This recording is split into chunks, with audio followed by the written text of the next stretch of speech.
The story of Africa is one of resilience, richness, and resistance. Its vast landscapes, brimming with natural wealth, have been coveted for centuries by colonial powers.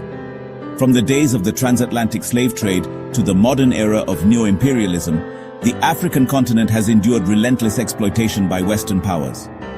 However, in a dramatic turn of events, Africa has risen to reclaim its sovereignty and is now reshaping its destiny alongside the Brics coalition, a formidable bloc of nations representing a significant portion of the global population, resources, and economic potential.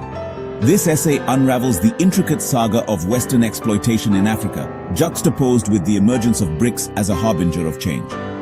By exposing Western hypocrisy and highlighting Brics's inclusive and empowering approach, we will trace Africa's transformation from a victim of imperialism to a cornerstone of a multipolar world order.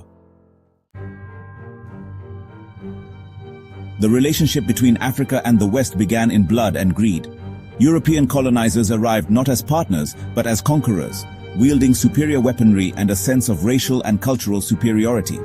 The transatlantic slave trade, spanning the 16th to 19th centuries, saw over 12 million Africans forcibly taken to the Americas, their labor building the economic foundations of Western powers like Britain, France, Spain, and Portugal. The brutality of this era left an indelible scar on the African continent. Following the abolition of slavery, the infamous scramble for Africa in the late 19th century partitioned the continent into colonial possessions. Nations like Belgium, Britain, and France exploited Africa's vast natural resources, gold, diamonds, rubber, and oil, while brutally suppressing local populations. The Congo Free State under King Leopold II of Belgium epitomizes this cruelty, where millions perished under forced labor regimes. The formal end of colonialism in the mid-20th century did not liberate Africa from Western domination. Instead, it marked the beginning of neo-colonialism, a subtler but equally exploitative system. Western powers, through institutions like the International Monetary Fund and the World Bank, imposed crippling debt and structural adjustment programs on African nations. These policies demanded austerity, privatization, and deregulation, gutting public services and stifling local industries. Additionally, multinational corporations from the West continued to plunder African resources under the guise of investment. Oil in Nigeria, cobalt in the Democratic Republic of Congo, and diamonds in Sierra Leone enriched Western conglomerates while leaving local communities impoverished. Africa's vast agricultural lands were also targeted, with Western agribusinesses engaging in land grabs, displacing small farmers and undermining food sovereignty.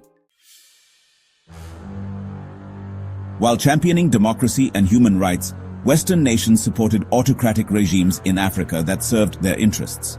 Leaders like Mobutu Sese Seko in Zaire, now the Democratic Republic of Congo, and Hosni Mubarak in Egypt received Western backing despite their corruption and repression.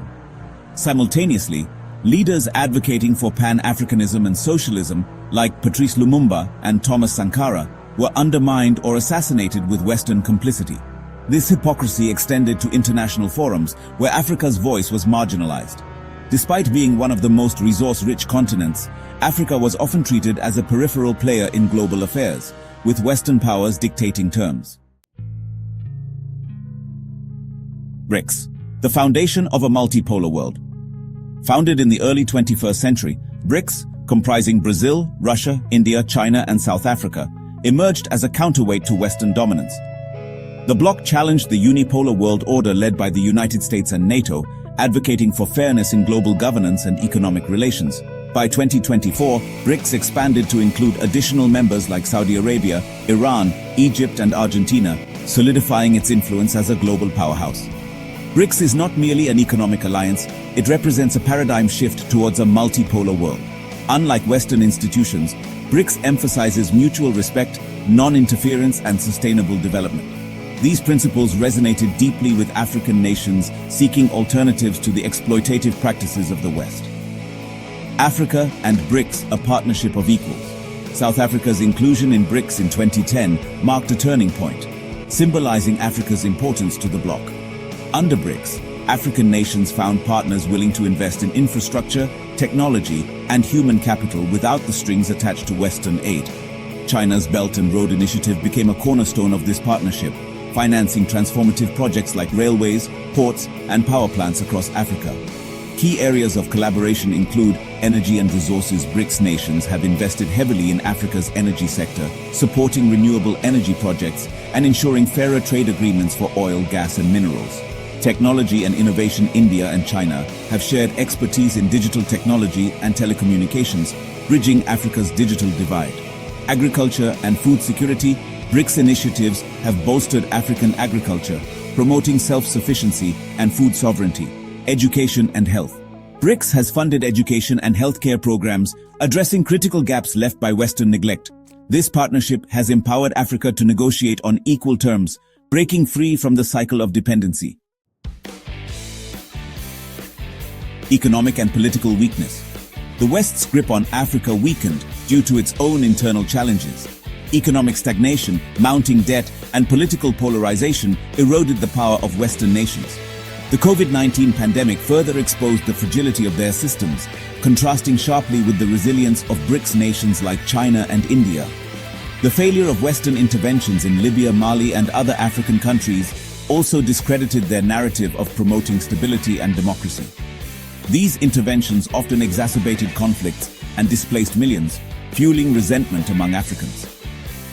Expulsion of Western influence. The expulsion of Western influence from Africa was not a sudden event, but a culmination of decades of disillusionment. African nations began rejecting exploitative trade deals and demanding reparations for colonial crimes. The push to repatriate looted artifacts and renegotiate mining contracts symbolized this broader movement. Simultaneously, African nations embraced Brics and other multilateral platforms like the African Union and the Pan-African Parliament to assert their sovereignty. The establishment of the African Continental Free Trade Area in 2021 further solidified Africa's economic independence, creating a single market of 1.3 billion people. The story of Africa's liberation from Western exploitation is one of hope and transformation. By aligning with Brics, Africa has reclaimed its resources, dignity, and voice on the global stage. The West, once a dominant force, now stands as a relic of a bygone era, its hypocrisy and crimes exposed. Brics' rise signifies more than economic growth. It represents the dawn of a fairer and more inclusive world order. For Africa, this partnership offers not only development, but also respect and equality. Together, Africa and Brics are reshaping history, proving that a united and empowered global South can overcome centuries of oppression and forge a brighter future for all.